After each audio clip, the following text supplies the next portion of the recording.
Good morning, everybody, and welcome, and happy Earth Day.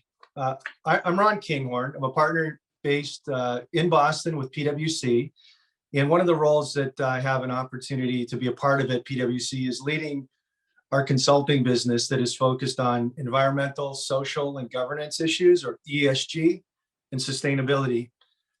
If you're joining us for the first time this week, welcome.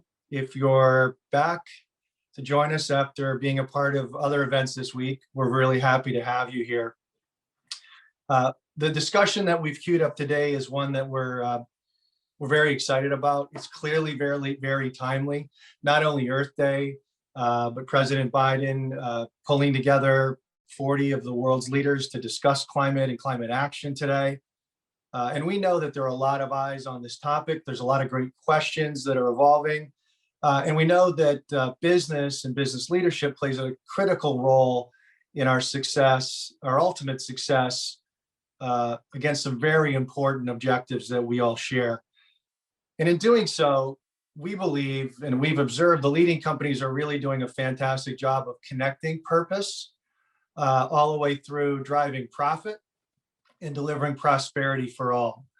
At PwC, a little bit about our practice, we focus on a range of topics, helping clients think through strategies related to sustainability, deliver and build the capabilities that are going to be required to track data and create measurement and reporting, and ultimately, as a 170-year-old trusted accounting firm, we'll be a part of an industry that helps to provide assurance and reporting over what will come in the years ahead. Two housekeeping issues very quickly. First, we will have Q&A at the end, so we'll leave some time for that, and we will make sure that to try to get to as many questions as we can. And then also, this session is being recorded, so if you have to drop and want to come back, it will be available. Or if you want to share it with others after the event, we'd be happy for you to do so. So with that, I'd like to introduce the three panelists that are joining us here today. Three executives that come at this topic with passion and a lot of great experience, and from some very similar, but at the same time, unique perspectives. And ultimately, we do believe, and we're observing, going after topics of sustainability, climate, and ESG are in some ways the ultimate team effort. And so first of all, I'll introduce Tom Bartlett. So Tom joins us. Tom is the president and CEO at American Tower. Welcome, Tom. Sarah Chapman will be on the line with us, Global Chief Sustainability Officer at John Hancock and their parent company, Manulife. And then Mo Cowan, President of Global Government Affairs, Policy and Developed Markets at GE. So three leaders that are based in and active in this Boston market, so appropriate for Earth Day in the Boston Globe. And I'm really excited to have you all here and to jump into what I think will be a really informative conversation.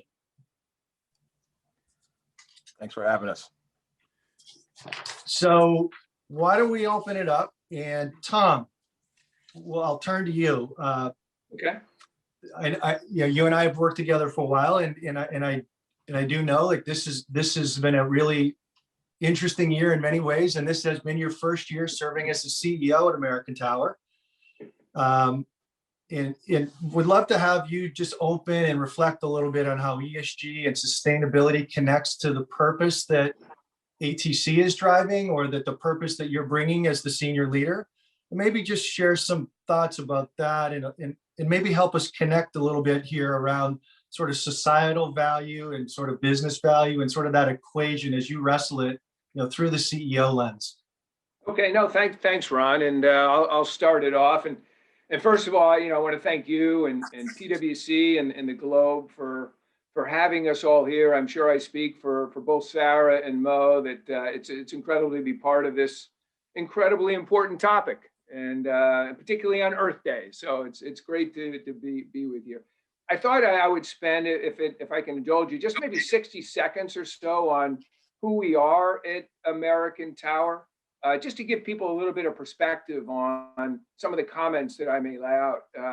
We're not as well known a brand as GE or Manulife or John Hancock, but you probably don't realize that you interact with us every day. maybe not as much as an appliance or something like that, but you all do interact with us every day. We're an owner of real estate located in over 20 countries around the world, including the United States, it being our largest market. And our real estate is largely cellular telephone towers. So those beautiful 200-foot structures that you pass every day, whether you're on 93 or on the Pike or wherever you might be, I think what I'm talking about. And we own or manage about 200,000 of these, and we lease the space on the tower like a landlord, back to the wireless carriers. So like AT&T and Verizon in the United States, or Vodafone and Telefonica internationally. So billions of people like yourselves are communicating through our customers' networks who are using our sites to enable the transmission of the wireless signal out to your devices, whether it's a smartphone or an iPad or et cetera. So that was the notion, that you're interacting and using our infrastructure every day. And we are a neutral host solution for our customers, as generally we can support up to 10 different customers on any one of our towers. So we're kind of a green solution, if you will, providing that type of neutral host to our customers. And at each one of our sites, we have the steel tower, but we also have power, security, and connectivity, such that we can transmit the signal to you all and provide an internet connection.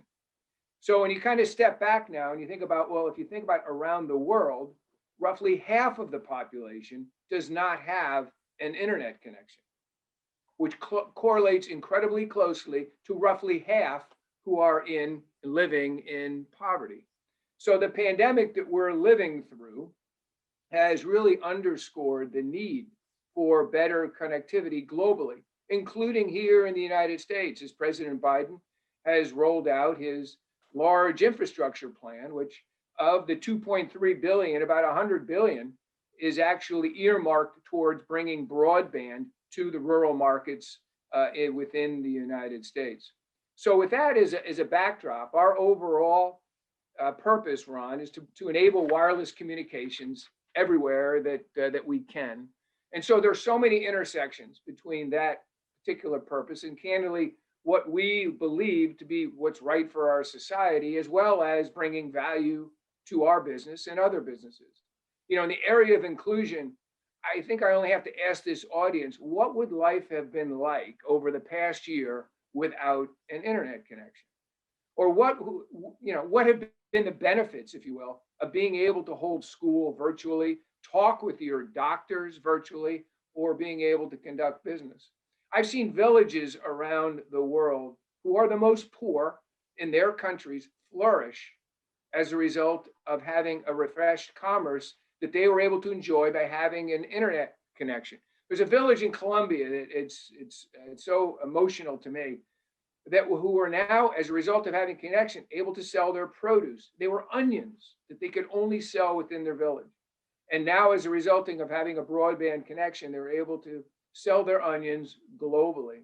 And so you can think about all of the people that they've put to work within the village as part of that supply chain, enabling that kind of an initiative. And as I mentioned, power is vital to our ability to enable connectivity. And in most jurisdictions offshore, the electric grids, particularly in Africa and markets like India, are incredibly weak. And so as a result, we need to provide much of that power ourselves. And so using renewables, we're finding that we have excess capability at actually the site where we can provide that type of energy to other parts of the village or other parts of the community. So our commitment to diversity and inclusion has also been underscored by both what's happening from a racial injustice perspective here in the United States, as well as the needs of all of our employees during this pandemic. The issues that we've uncovered, facing the horror and how we operate post the pandemic are areas we need to be, and we all need to be, so focused to ensure that we're building healthy cultural foundations in the future. So it really seems so simple. Great companies need great people. And if we're excluding a quarter of the population due to our own recruiting methodology or mindset, we won't have access to all the great talent that's actually available. So I can go on and on, as you well know, Ron, how we look at things, how we interact things, how we bring things back to the purpose, how ESG and sustainability are at the core of what we do. We just need to be bold about it. I love the title of this, bringing it to action. We need to focus on those big ideas. And my colleagues here on the panel, I know, have big ideas as well, and their companies are well behind it. We need to collaborate with each other. And we'll talk about that more, I think, in a few minutes. But we're really excited to be here, and I can't thank you enough.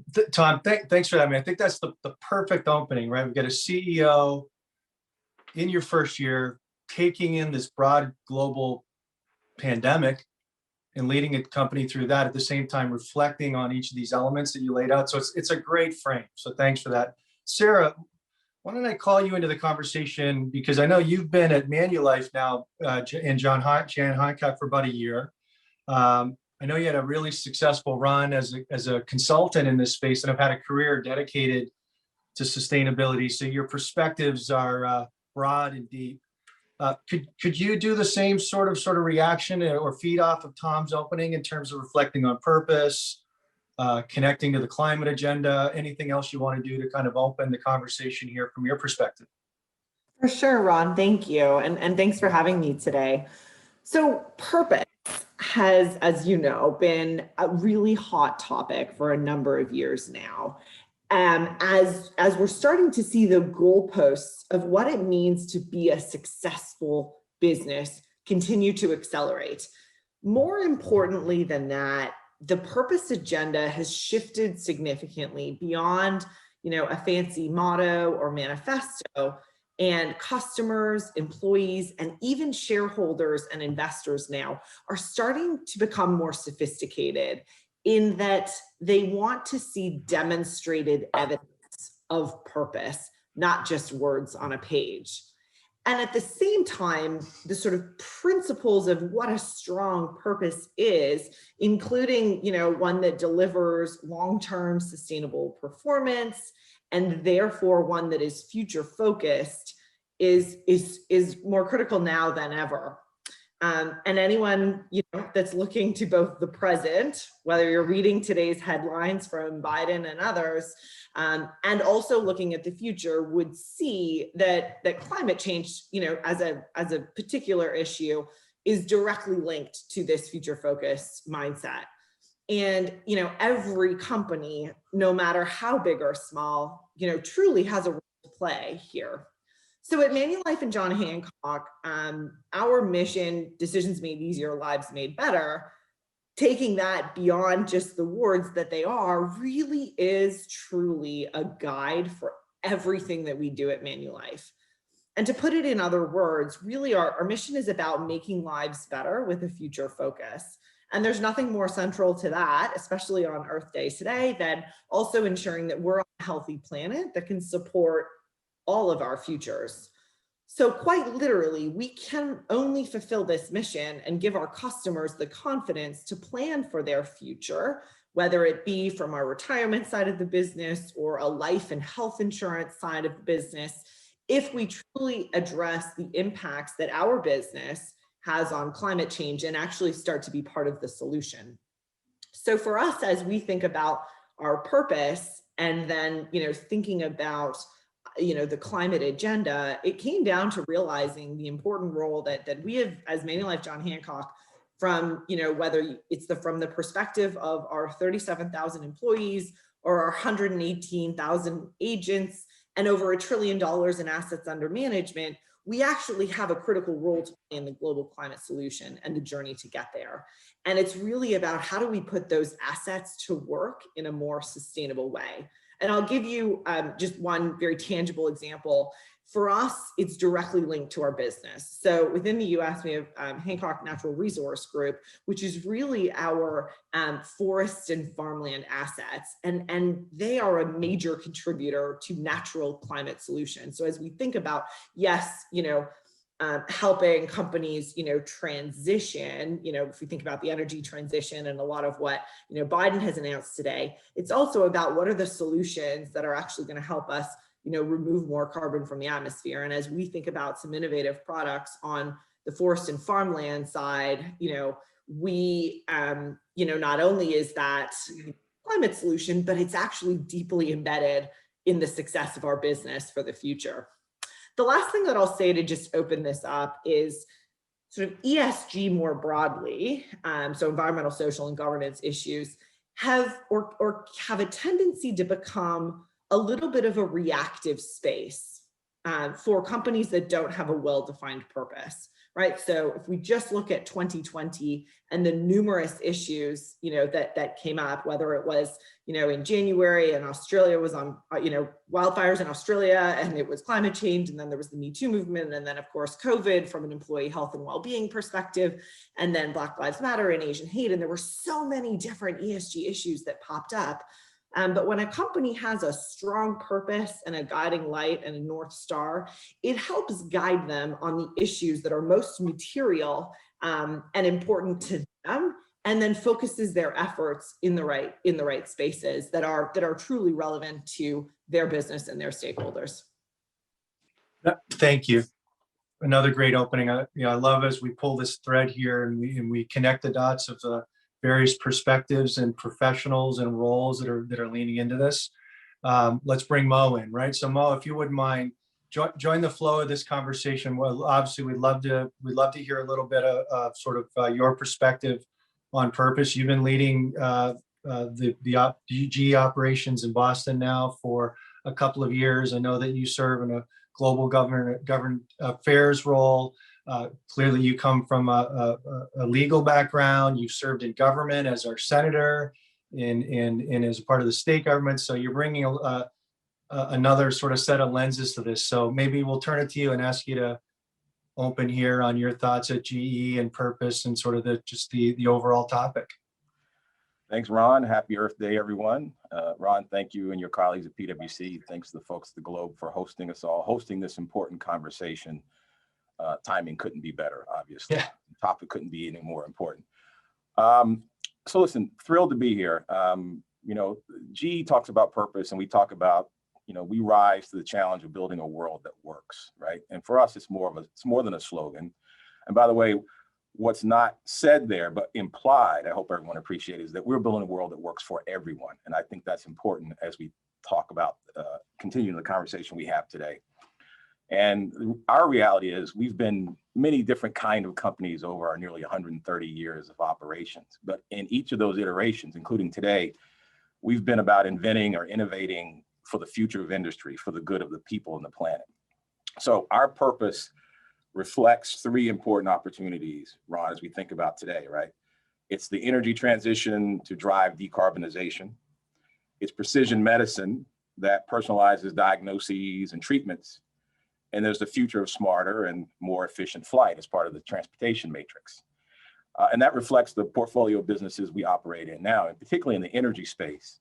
As a company that helps provide a third of the world's energy, we have 90% of the power transmission utilities worldwide are using some of our technology, and 40% of the world's energy is managed by our digital software. So we have an important role to play here as we think about the energy transition, as we address climate change, and how we help our customers and their users meet their goals and objectives in decreasing emissions, pushing forward faster on decarbonization, smartly, effectively, and equitably, of course. Now, how do we think about sustainability generally here at GE? It's part of our ethos. It's part of what we do. We've been on this journey for decades now, Ron, and we're glad and happy to see so many others of their own accord, and yes, frankly, with some pushing and prodding of regulators and legislators joining along, because I think it's important. It's a critical topic for us. Your focus on sustainability and ESG is like your reputation or your brand, right? Whether you like it or not, you have one. The question is, how are you going to manage it proactively that speaks to your values and how you see your role in society and in the corporate community? For us, it goes to the very nature of how we run our businesses and how we think we can win in the marketplace. And for us, it includes all those ESG issues, which you're talking about health and safety for the people who work with and for us and the places we do business. We're talking about compliance, human rights issues, which are particularly important for a company like us who where we do business in 150 plus countries around the world, and where we're engaged all the time on public policy issues that are going to shape our future. And so those are the things we focus on a daily basis, and they cut across all of our operations, all of our operational leaders. And as I said, it's woven into the fabric. It's part of our ethos and how we address our operations, our opportunities, and our responsibilities as we work around the globe. Fantastic. And I guess, Mo, given your experience in government, I'd be remiss if I didn't take a moment just to click in a step further and just maybe step back and ask you to, reflect a little bit on President Biden, the global summit, some of the early actions, maybe through the lens of, for the audience, how should business leaders be thinking about this, engaging with this, how should we be taking it in and ultimately being a part of the solution at the sort of the government, public-private level? Yeah, well, I think that public-private partnership is critical, Ron, if we're really going to meet our collective aims. As the president said earlier today in his remarks, as he announced the new national determined contribution target for the U.S., consistent with the Paris Agreement, I think he said is no nation can solve this problem on our own, and we need all of us to lean into this or something to that effect, because we all have responsibility, particularly for the largest nations. You could apply that same thing to industry, right? But it's not just the largest of us, it's all of us, right? And we all should be doing our part. As someone who's been in government and who still works with government, I appreciate the power, the importance of government. But to really have the effect, the broad-based effect, you need the private sector, you need NGOs, you need other stakeholders all leaning in, coming together to work for a common cause. And I think each individual corporation, in the context of its operations and obligations, should look to try to find the ways that they can help advance sustainability in their operations and for the common good. In our case, recently we announced our commitment to become carbon neutral in all of our facilities and operations by 2030. We announced in the last year that we're going to exit the new build coal power market, which was news. And we're continuing to partner with our customers up and down the supply chain to figure out how we can continue to reduce emissions over time.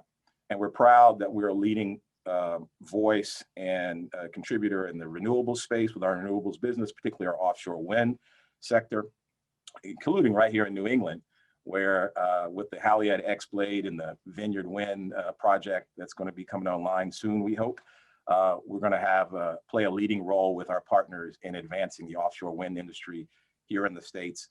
And as we've all seen, that's something the Biden administration really is focused on. So we see tremendous opportunities to work with them, to share our perspective from industry, to help them appreciate what kind of tools and resources are needed and will be helpful for all of us to move forward faster in this regard. And so I would encourage all who are listening to lean in and to partner with government and engage government, because I think there are lessons to be learned from both sides up and down the governmental chain, whether that's international, domestic, state, federal, local. There's a lot of work for us all to do. And I think the more we do that together, the better chance we have of doing it smartly and doing it successfully.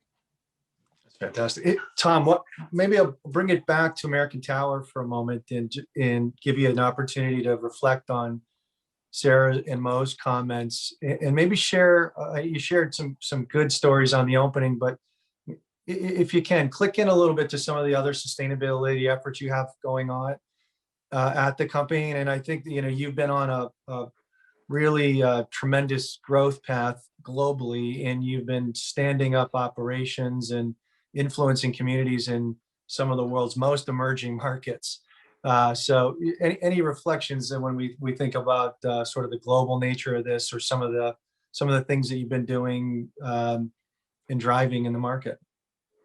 No, thanks, Ron. I mean, I think as I mentioned, power is such a critical component of the value that we offer to our customers. And in the developed markets around the world, most of our customers are able to secure that power on their own. But as I mentioned, you get into many other developing markets like India and Africa, we're responsible for sourcing and delivering that energy that keeps those sites up and running and the connectivity moving forward. And so that's where most of our power opportunity rests today. We provide a lot of backup power and in the United States, given all of the issues that go on with the United States in terms of bringing sites down, where there's hurricanes and things like that. But most of the carbon emission opportunity is offshore. So we've also made some significant commitments to reduce the overall fossil fuel consumption and diesel related, greenhouse gas emissions in those markets by 60% over the next 3 to 4 years, or 140 million liters of diesel annually. In some of these markets, we are the largest user of diesel fuel in the entire, across all industry segments. And so, we have a responsibility and are very accountable in terms of driving that down. So we're doing it with, a lot of new lithium ion. We're doing it with solar. We're doing it with wind, Mo. So you'd be happy with that. We actually deployed our first site in Nigeria that is actually a tower that is attached to a wind turbine. So there are, I think, a lot of opportunities for us to be able to bring down the overall diesel fuel consumption. We've taken out over the last couple of years about 200,000 tons of CO2 emissions. And so we're really trying to lead, and we're partnering, as both Sarah and Mo talked about. This is a partnering collaborative. So we're partnering with the major power companies around the globe to be able to bring these kinds of solutions. We couldn't do this on our own. We need that skill set and that kind of education and learning to be able to deliver on this. So I'm hopeful that, solar will become even more a part of the solution within the United States. And that perhaps we'll start to see more wind turbines attached to cellular telephone towers here, right in our own market. On the other side, we have a number of unique initiatives that are going on around the globe. As part of Earth Day, we're committed to building 1 million trees, and so we have a 1 million trees initiative that we're doing with the Forest Agency and with American Forests, and we planted 300,000 to date. And we also are doing a lot of things with lighting.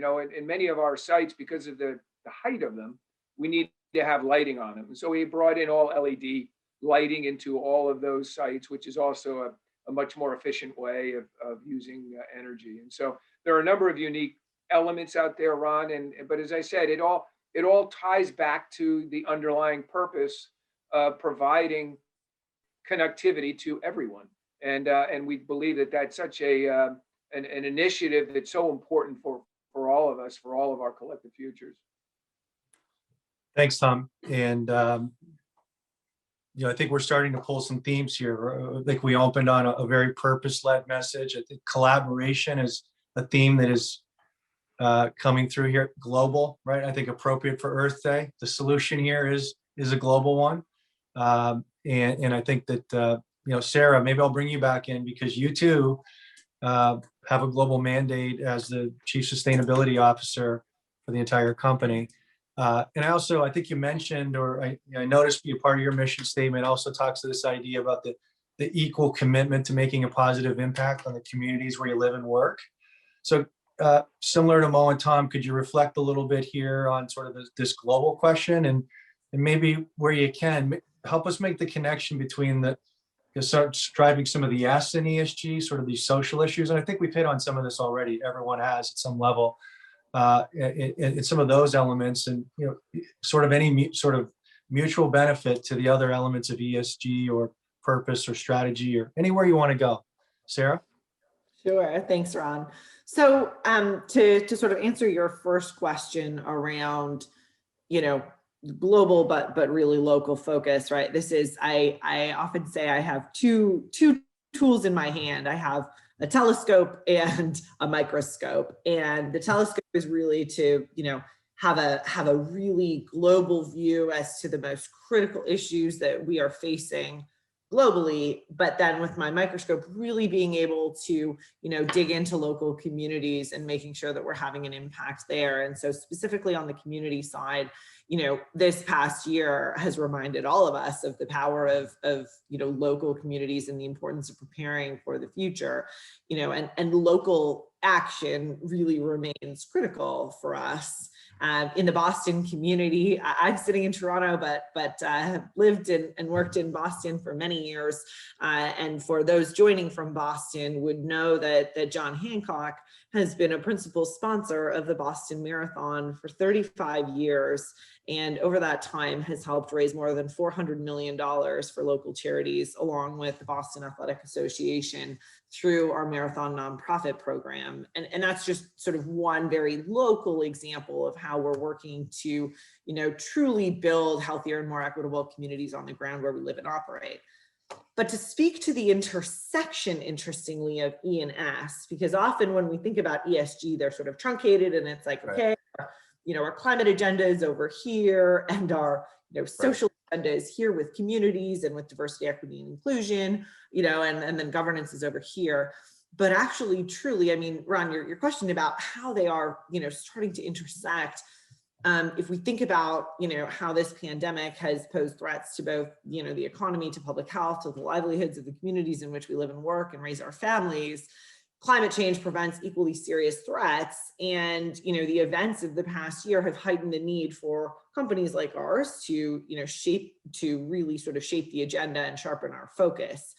But especially as an insurance company, there are actually inextricable links between health and well-being and climate. And we've been studying this for a while, particularly within our underwriting and claims area, and really now starting to see in some countries and some local communities the real impacts of that firsthand.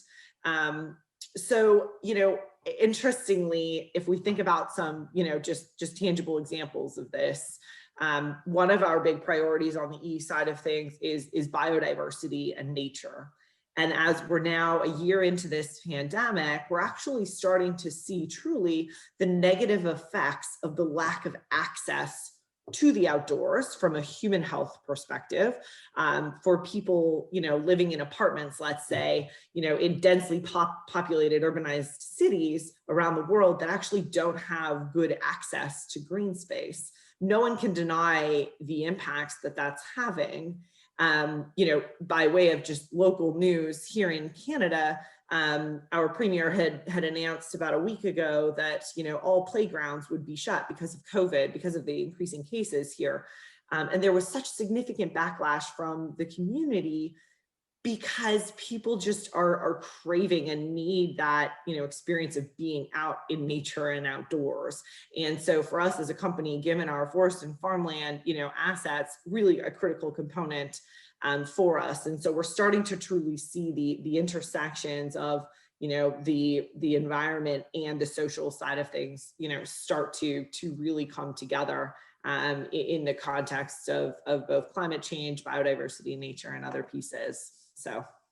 Excellent. And Tom, I might bring you back in here because it does remind me of, it's part of your own, but I think you shared the idea that, American Tower is focused on making wireless communication available everywhere. And I know you've been involved with the World Economic Forum, and I know you have a personal passion for tackling the digital divide. And I think you opened on that at some level, but could you share a little bit more in terms of what you're doing around the Digital Villages initiative, and give us a little bit of an experience again as the CEO of the company, engaging with peers, at the WEF, and taking that in terms of how Digital Villages is an expression of what you're trying to do with those colleagues, and at the same time, how you see that both in terms of purpose led, but also value generating long term for the company and in your communities.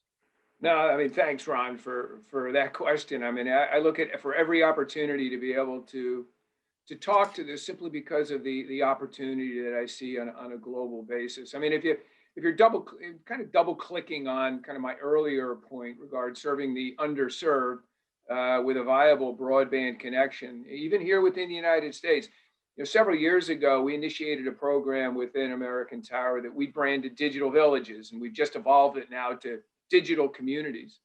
And the initiative is really quite simple. I mean, it involves us bringing into a village that has no wireless capability, a tower with power and a backhaul capability to really connect with the rest of the world. It kind of ties to the onion example that I had down in Colombia. And at the base of the tower, we partner with others. So again, gets to the whole collaboration element of what we're talking about, to deploy all kinds of tools to provide education, telehealth, commerce. It could be a shelter. We have a partnership now with HPE where we're bringing in shelters, like you would see on an 18-wheeler that has power and air conditioning, and inside of it has laptops. And so we're doing these near schools, and so the kids can actually come over and e-learn. The villagers can come on and do telemedicine with doctors, which is particularly important right now in India with the surge that they're going through with regards to COVID. Or even from a commerce perspective, to be able to communicate with others, to be able to bring commerce and service. And so we've actually positioned this, and it's front and center with the World Economic Forum. It's part of their initiative to bring broader connectivity, digital transformation around the globe. And so we have roughly 300 of these villages now that we're operating, but we need 30,000. I mean, when I talked before about being bold, being material, having an impact, we are absolutely not delivering the kinds of opportunity that I think we can. And this really comes into that, again, private, public partnering types of opportunities.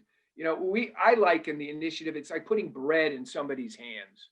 We've actually been able to have 130,000 students come through this program, and they're enrolled in all of the learning centers around the world. I mean, that's an investment in our future, right? Where we're going. And so as a member of WEF, we're now participating in a new initiative that they call the Edison Alliance. And it's to mobilize leaders from a variety of industry sectors to build out digital service ecosystems for all the world. And so the opportunity, candidly, Ron, to be able to enable a community in poverty to flourish, it's about as good as it gets. Yeah, that's well said. Mo, maybe I'll ask you to just come back in into this part of the conversation. I know your CEO, Larry Culp, has been quoted as saying, climate change cannot be solved without substantial advancements in technology. And GE's been pioneering since 1892 in Schenectady, New York.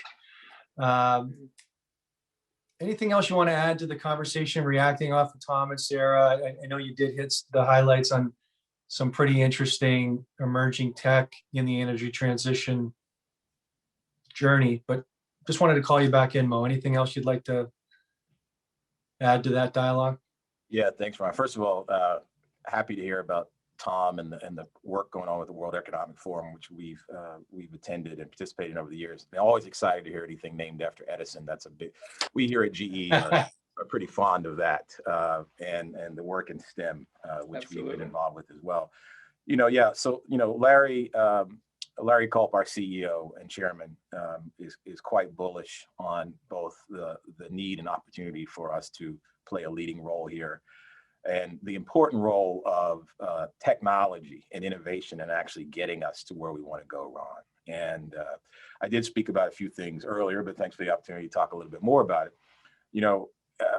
And also in the spirit of collaboration, we know to lead, we must lead in collaborating as well, right? And so we're working with customers and partners like the folks on this call to push forward faster on decarbonization, because we believe it's going to take a combination of renewables plus gas, yes, plus grid and nuclear to really help us push for reduce emissions, decarbonize on the time frame and that we all need to do so on. And again, we're happy to see this morning the President Biden set the NDC for 50 to 52% GHG emissions below the 2005 levels. As you know, we were among the 300 plus companies who signed a letter encourage him to set the standard. because we understood to get there. We understand the importance of getting there, but we also understand the importance of how we get there. And so that comes from deploying diverse technologies to drive those reductions faster in the near term, while creating a foundation for longer term innovation toward getting us to net carbon zero, right? That's really where we want to go. And so if we want to grow renewables as fast as we can, which we do, and that includes the enormous opportunities in offshore and onshore wind, Tom, I heard that comment as well. Then we also have to recognize that there's a role for gas and nuclear, particularly gas as a force multiplier as we push forward on this. But gas and hydrogen and other fuels, I think we should keep that in mind. So for us, wind again is the fastest growing source of new power generation. We proudly say we've had the #1 position in the U.S. onshore wind for 2 years running.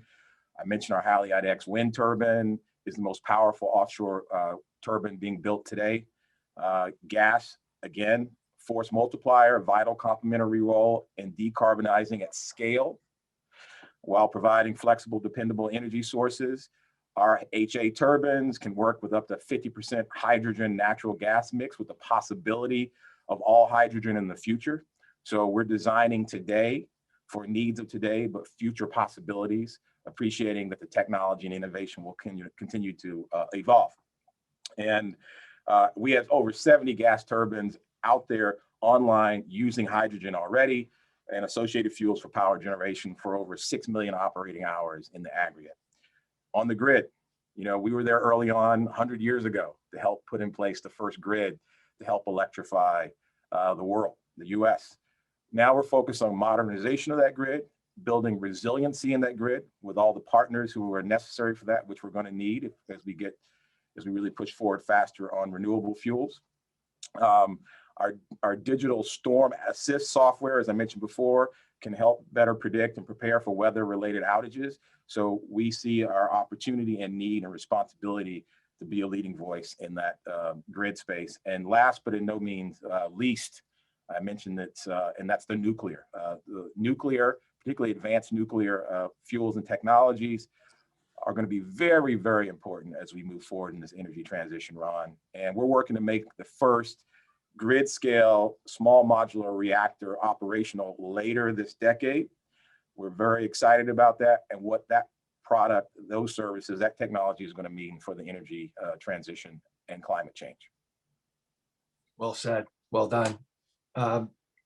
Let's transition the conversation sort of into one of the end games. Clearly something that PwC has been in the mix on for a long time: measurement and reporting. Right? Because at the end of the day, often we all know what gets measured gets done, and or doing what you said you were going to do, and maybe having someone else validate that is something that's approaching in the near future. Clearly, the Biden administration is sending out some directives. The SEC is starting to clarify or beginning the process or continuing the journey of clarification. But Sarah, maybe I'll turn it back to you. The Manulife 2019 sustainability report, it's very extensive. You've been at it a while. It's very data rich. Can you reflect a little bit on this conversation around measurement, reporting, data, and just sort of the evolving value of putting the energy and effort into delivering the kinds of reporting that the three of these companies are putting out, and maybe a little bit about the journey to get there? Sure. So coming back to the comments around collaboration from both Tom and Mo, this is also an area where we are both in desperate need of and actively seeking industry collaboration, particularly around things like measurement methodology and standards perspectives. We are, as a whole, not just for Manulife John Hancock, but industries around the world are in desperate need of consolidation of both reporting frameworks and rating agency methodologies. It is quite literally that the term that everybody's using right now is it's an alphabet soup right now. And let me explain why. There is the GRI, the SDGs, the MSCI, CDP, DJSI. I think that's almost every letter in the alphabet except X, Y, and Z. So, whilst the bar continues to raise from rating agencies, which is excellent as it keeps companies pushing for both commitments and progress, at the same time, the way that we measure and create a standard for the ways that companies are, measuring things, whether that be diversity, equity, and inclusion, all the way through to climate and other, executive compensation linked things, right? There is so many different ways to, both set targets and goals and calculate progress against that. And so it makes it very confusing for, investors to really be able to dig deep and understand, is progress truly being made? At the same time, internally, the use of data is becoming increasingly critical to move forward. Even, if we think about the application then in a sustainability report or even integrated reporting, over the last 5 years, we've seen an evolution from what was, these really long, hundreds of pages, very qualitative reports, to ones that truly are more data-driven, future-focused, and goal-oriented in terms of, not just looking to the past at all the great things that an organization has done, but also, being clear and transparent about the targets and goals that companies have and the progress made against them. So, all in all, I think we know that data is going to become increasingly important. It's challenging right now, especially for, large global companies that have, sources of both emissions and workforce in so many different areas. But analytics on that front is going to be critical to help companies increase transparency externally, but also drive decision-making, internally within the organization. Maybe just one more click on that, Sarah, given Manulife and John Hancock's industry. Just anything more on climate risk? Climate risk is investment risk, physical risk, transition. There's a lot going on here. So maybe just tying it back to the big picture on that. I know that's a whole webcast. We'll get you on some other day, but anything to just close on that? Yeah, for sure. So from a risk perspective, again, with my telescope, if we look at the World Economic Forum Global Risks Report, for many years now, and particularly the last few years, risks specifically related to climate change, biodiversity, environmental damage, extreme weather, and climate action failure have risen to the top and are the top risks at the World Economic Forum level from a global risk perspective. So for Manulife and John Hancock, we look at climate risk from a number of different factors, from an investment perspective, from an underwriting perspective, and then from an operations perspective. Just to double click on that quickly, as a large long-term investor and asset manager, we are expected to manage climate risk and investments. And that's, physical, transition, regulatory, and reputational. So, we're focused on capitalizing on the opportunities that are actually going to help with the transition to a low carbon economy, whether that be investments in renewable energy and other sustainable infrastructure. From an underwriting perspective on the insurance side, the actuarial impacts of climate change on morbidity, mortality, longevity are really not well understood at the moment. And there's a lot of industry collaboration happening with the Global Risk Institute and many other organizations. But we, anticipate increase in things like vector-borne diseases from warming climate and increased deaths from extreme weather events. And so that's something that we are, really actively looking at. And then finally, from an operations perspective, obviously the increase of, frequency of severe weather events may impact our physical operations, but also the ability for our employees to, commute to the office, work remotely, and of course may impact supply chain. And then, from an operational perspective as well, looking at it from a regulatory perspective, things, very much changing related to carbon pricing regimes and others. So lots to think about there. And to your point, could be a whole nother webcast. Yeah.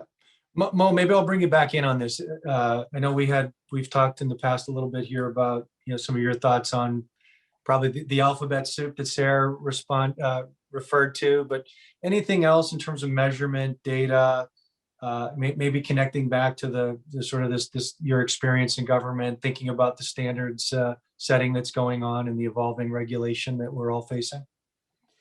Yeah, I think it's an interesting time, Ron, because I do think, well, I know that we have an administration now in the White House very focused on issues around disclosure reporting to stakeholders around ESG related issues.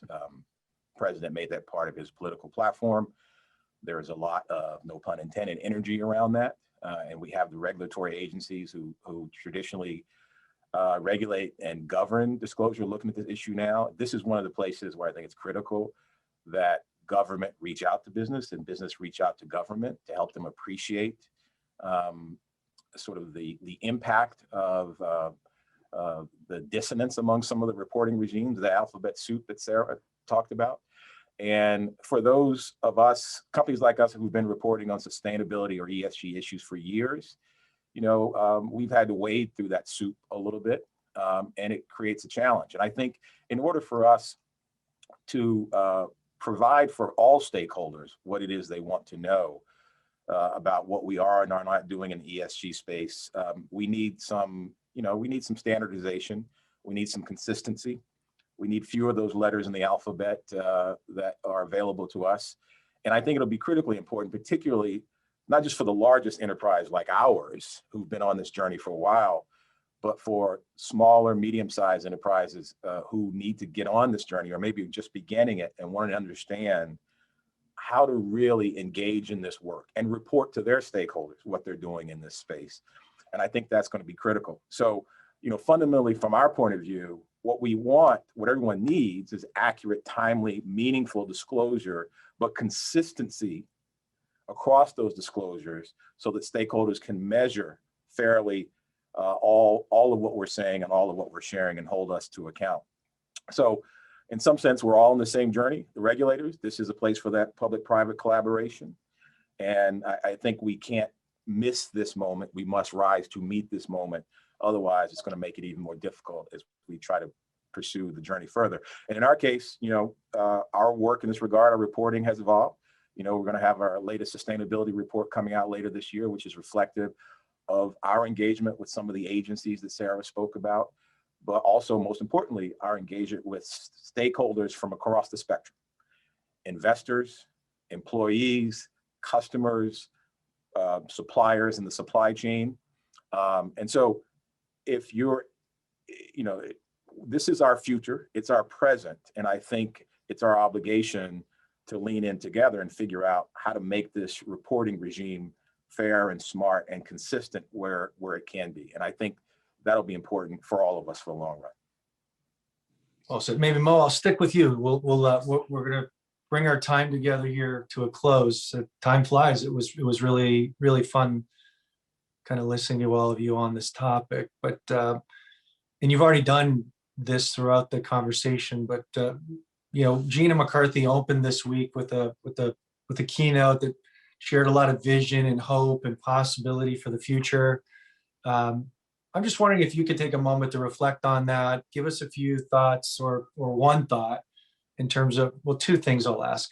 One, I think we talked about the idea that we have a range of companies and individuals on the line that might be coming at this from I'm just getting going to, or I'm rebooting, or I'm like long time been there, done that. This was interesting, right? So everyone's here.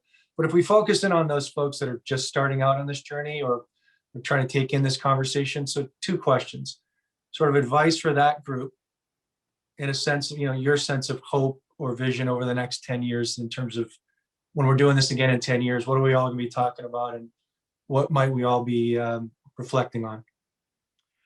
Well, in 10 years, first of all, I hope we've made a significant amount of advancement and can talk about being well on our way to meeting some of our ambitious targets.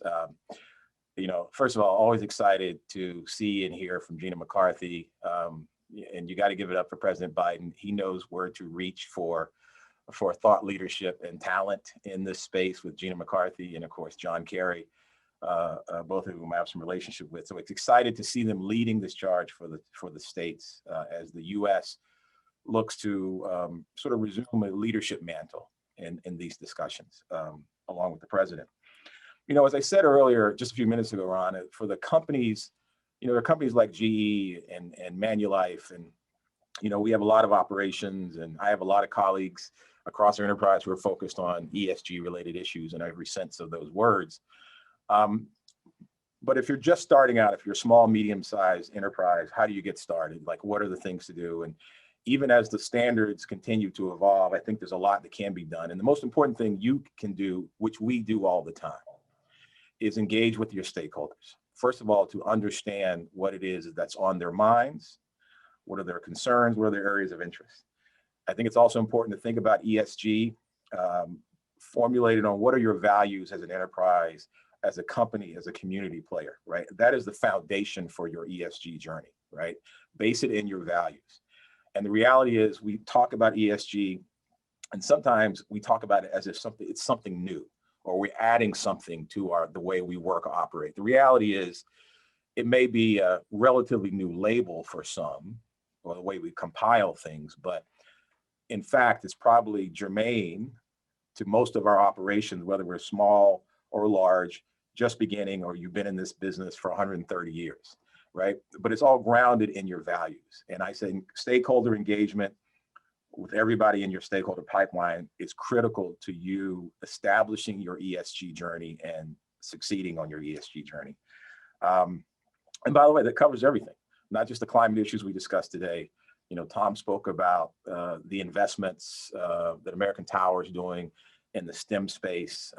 We're doing a lot of that work ourselves. When we moved to Boston in 2016, we made a substantial contribution to the Boston public schools. A lot of that work is focused on increasing STEM education, building opportunities for the next generation of young men and women who are going to lead sort of our global marketplace, with an emphasis on making sure you create opportunities for young men and women of color or immigrants or who are first generation. I think that's going to be important as we think about this work. And back to Administrator McCarthy's comments, not just earlier this week, but her work in this space for a long, long time. We're excited that she's there. We're excited of what she's talking about and the power and privilege the president's given her and Secretary Kerry. We're excited about the innovations that are going to continue to drive clean energy opportunities for the future. We're excited about the STEM opportunities I discussed. We're excited to work with our supply chain partners to help them along their ESG journey. And, I'll end where I started, Ron. We've been in this innovation business from day one, right? That was what Mr. Edison was about. And so we've got innovative manufacturing technologies in the 3D printing space that's printing wind turbine blades and towers that are going to reduce logistics and material costs, open up new design space, bring new people into that design space. A lot of this is in partnership with the government, not just governments here, but governments around the world. We're partnering with the Department of Energy to use superconducting generators for our Haliade X blade. Did I tell you about our Haliade X blade? The world's most powerful. Did I tell you about that, Ron? That's going to help us generate even more power at the same turbine footprint as we're building offshore wind and bringing that power and electricity to the U.S. and around the world.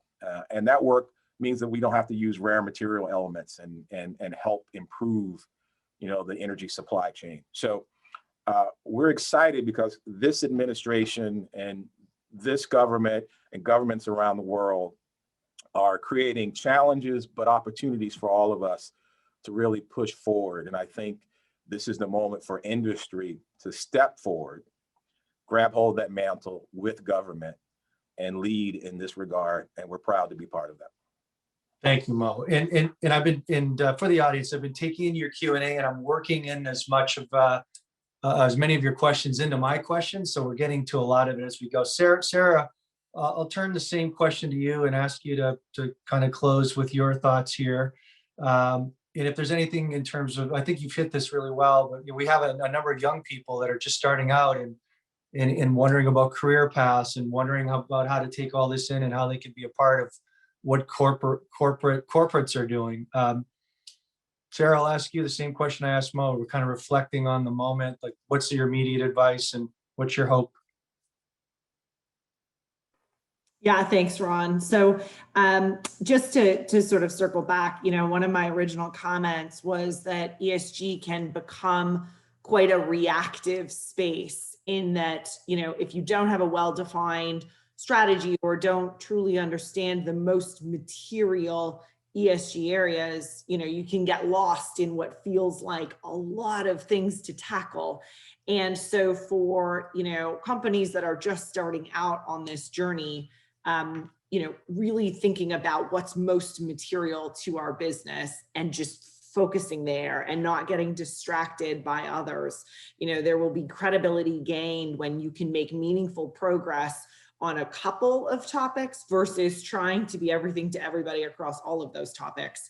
I have the same advice for, young professionals that are looking to get into this space. This is an increasing area, and, 5-10 years ago, it would have been enough to say you're interested in general in the area, but now there's so much, there are so many opportunities to engage with companies and work for companies in different areas of this, whether it's diversity, equity, and inclusion, employee well-being, whether it's governance, whether it's climate change, biodiversity. So pick your major and minor in this space. And I don't mean that from a graduate school perspective, but really thinking about what gets you up, out of bed, and what are the critical issues that you're passionate about.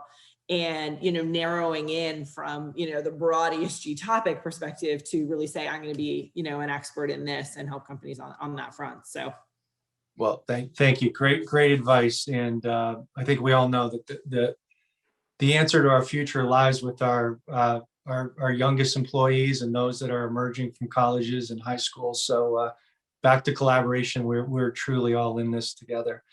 Tom, as we bring the discussion to a close, can we ask for some thoughts from your perspective, just the importance, I guess, if we say corporate responsibility, through your lens as a new CEO, maybe to kind of bring us home here. And again, I've been trying to work the Q&A into the questions. So I think that we'll probably close with that, and we'll certainly provide some helpful links and materials on the other side of the end of this. But Tom, if you wouldn't mind, give us your 2 cents, and then I'll bring us to a proper close.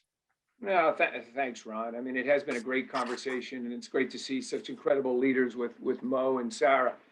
When you think about corporate responsibility, it just needs to be at the center of really everything that we do. We think about the great leaders in the world. They all led with their heart and they led with their head. And so when you think about leadership around this area, that's how we need to be thinking about everything. We need to have a vision. We need to have a purpose, just as you laid out. But who would have possibly thought that even in my first year in this role, that I would be in the middle of a pandemic with racial injustice just boiling all over the place. And it has become so obvious in terms of the racial injustice, something that's been going on for hundreds of years.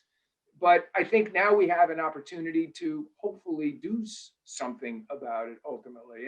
And unless you have that centeredness, unless you have that vision of what that ultimately might look like, you're not going to be able to address all of the issues. Sarah rolled through about 10 different issues over the last year. And my mind just kind of gets boggled when you start to think of all this. But if you're not centered on a core purpose, you're not going to be able to deal with these types of issues. And so, what I hope for that everybody on the planet has an internet signal that's adequate. And not all of that, I saw in the chat, not all of that even exists here in the United States. And so we've got a lot of work to do here within the United States. I hope there's no more diesel fuel. I hope that wind, solar and alternative forms of power are going to be able to take away all the diesel fuel on the planet. And I really hope that the word inequality is no longer in the dictionary. So those are kind of my hopes, if you will, Ron. And as I said, and you see it with Mo and what they're doing at GE and what Sarah's doing at Manulife and John Hancock, that they have a vision of what this is to look like. And they have such purpose that's driving that. And so everything that those great companies are doing, that we're trying to do, is so centered on what we want to be at the end of the day. And unless you have that core unless you have that vision, you're just going to be meandering and not getting anything accomplished. Well, thank you, Tom, and thank you, Sarah, and thank you, Mo. I think it was a fun conversation. I felt the energy just even amongst us virtually, on these wireless connections in terms of art of the possible. Yeah, I was clocking words like purpose and value, clear collaboration, stakeholders, public, private, global, local, highly innovation oriented, measurement, data, and ultimately, being purpose led and values driven. And the three of you are fantastic examples of that. I think you shared a lot of really good examples of some real things you're doing and have been doing for some time. I think you were also really appropriately open about the challenge at hand and the work to be done. And I think our shared hope for what's possible here in the future. So I'd like to thank the Boston Globe for creating this forum this week. I'd like to thank, again, Tom, Sarah, and Mo for your time and attention and leadership on this topic. It was a great conversation. For those of you watching, we'll be sharing more information and materials via the Globe website. This recording will be available. If anybody wants to continue the conversation, is looking for resources, help, I think I made it clear up front, PwC is all in. We're all in as a firm on these topics. We've made the same commitments. We're walking the walk and learning as we go. And we're very interested in engaging with all of you to be a part of creating something pretty amazing over a decade that will clearly be very important to all of us here now in our roles today and in the future around the world. So with that, I thank you for your time today, and I wish you a happy 51st Earth Day. Take care, everybody. Thanks so much, Ron. Ron. Thanks, Mo. Thanks, Thanks for everyone. listening. Nice to see you, Tom. Sarah, be Good well. to see you, Mo. Thanks, Sarah. Mo. Thanks, guys. Good to see you guys.